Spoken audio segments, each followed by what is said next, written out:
এখন মোৰ পূৰ্ণিমাৰ এজন তোৰ কলিজাৰ কাৰেঙত আছে বাৰু কোন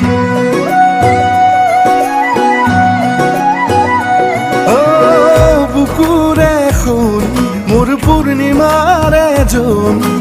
তোৰ কলিজাৰ কাৰেঙত আছে বাৰু কোন প্ৰথম প্ৰেমৰে ৰোন তই কাণ পাতি শুন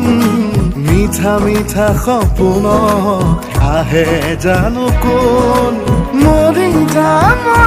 যাম লাগে জানো জানো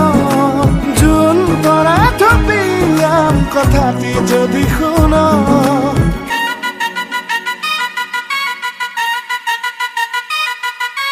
বিদ্যা শপত খাই ল কইনা